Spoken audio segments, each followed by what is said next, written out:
सत श्री अकाल प्यारे विद्यार्थियों, अज असीं करांगे समा कविता है साडी जो 9वीं क्लास की उसदे वो विकल्पी प्रश्न यानी कि MCQ।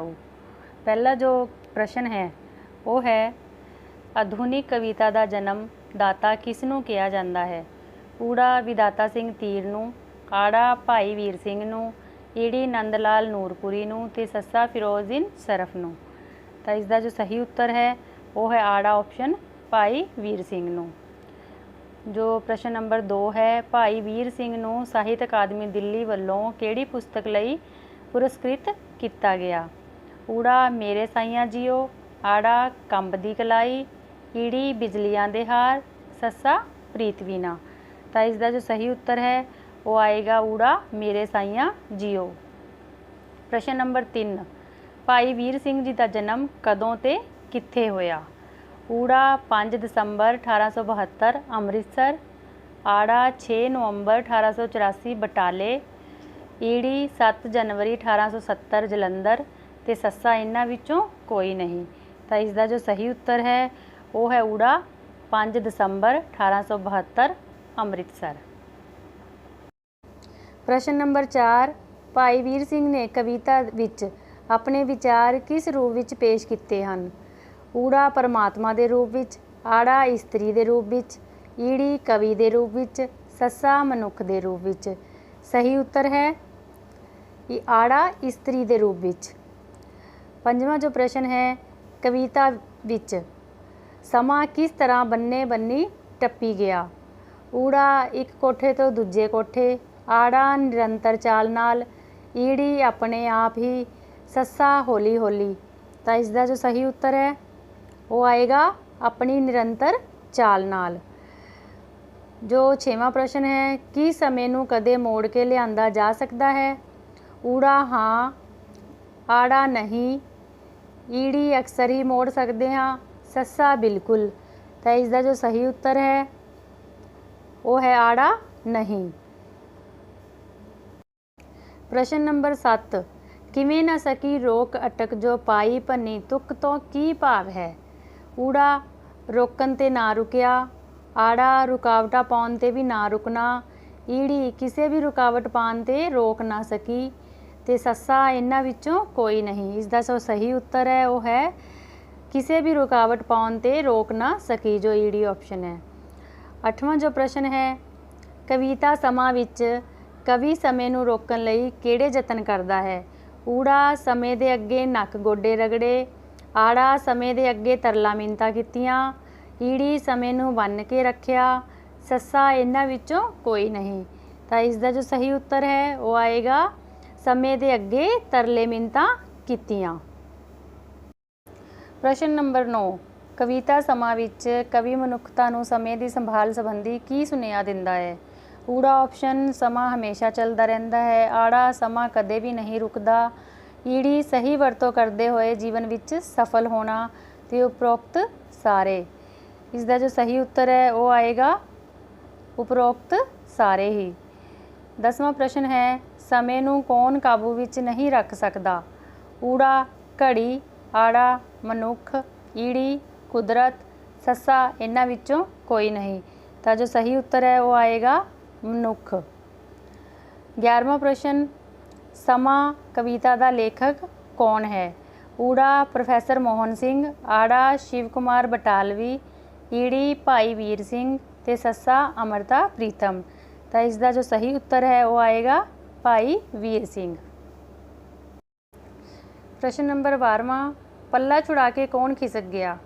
ऊड़ा समा, आड़ा मनुख, ईड़ी परमात्मा, सस्सा इन्हां विचों कोई नहीं।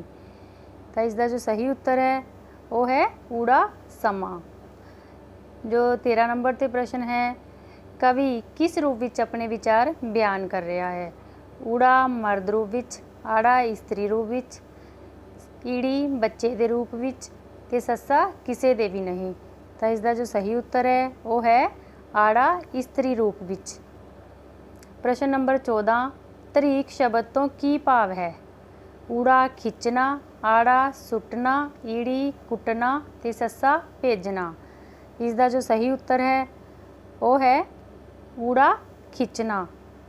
कविता विच आईयां ने हन लैना फड़फड़ रही तरीक समय खिसकाई कन्नी। तरीक का मतलब खिंचना। प्रश्न नंबर 15 वेग शब्द का अर्थ है। वेग का अर्थ ऊड़ा विंगा आड़ा वगना ईड़ी परवाह ते सस्सा वेखना। तो इसका जो सही उत्तर है वो आएगा ईड़ी परवाह। कविता विच असी लाइनां पढ़ियां सी त्रिखे अपने वेग गया टप बन्ने बन्नी।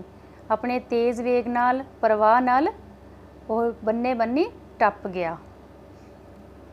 उस तो बाद प्रश्न नंबर 16 उड़ंदा शब्द का अर्थ है।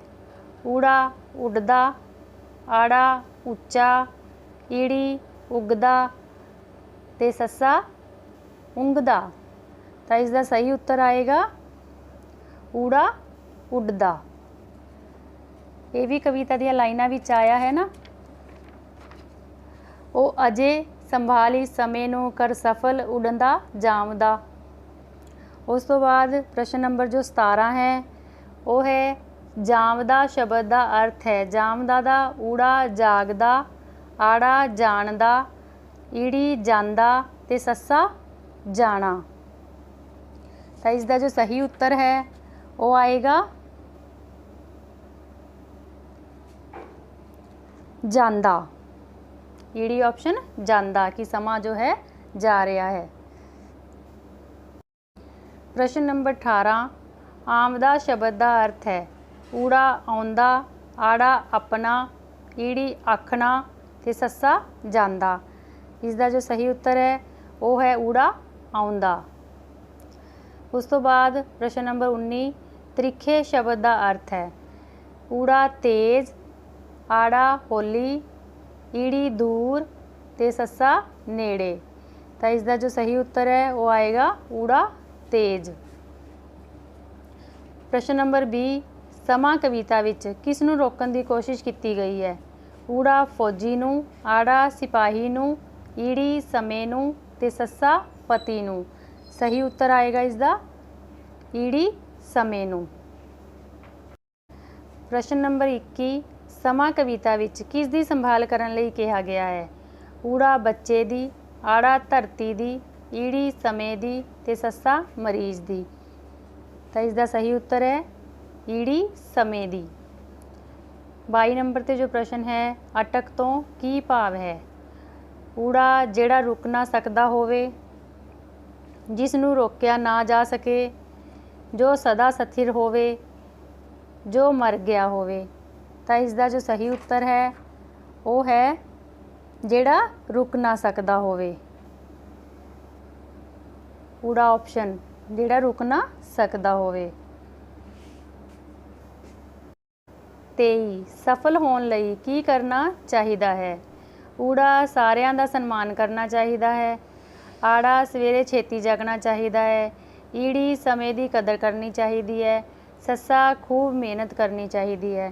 तो इसका जो सही उत्तर है वो है ईड़ी ऑप्शन समय की कदर करनी चाहिदी है। प्रश्न नंबर 24 की समा अपनी गति नाल चलदा रहिंदा है। ऊड़ा हाँ आड़ा नहीं ईड़ी कदे कदे सस्सा उपरोक्त कोई नहीं। तो इसका जो सही उत्तर है वो आएगा हाँ ऊड़ा ऑप्शन। प्रश्न नंबर 25 समा कविता विच कवि ने समय का किहड़ा सुभाव बयान किया है। ऊड़ा स्थिर आड़ा चलाईमान ईड़ी धीमी चाल ते सस्सा कोई नहीं। जो सही उत्तर है वो है आड़ा चलाईमान की समा जो है हमेशा चलता रहता है। प्रश्न नंबर 26 कविता विच किस नूं सफल करन लई कहा गया है।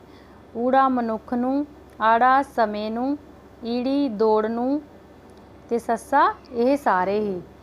तो इसका जो सही उत्तर है वो आएगा आड़ा समय नूं।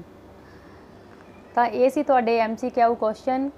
जे तुहानूं बच्चों यह वीडियो पसंद आई होवे तो इसनूं लाइक कर देना शेयर कर देना ते चैनल नूं सबसक्राइब कर देना।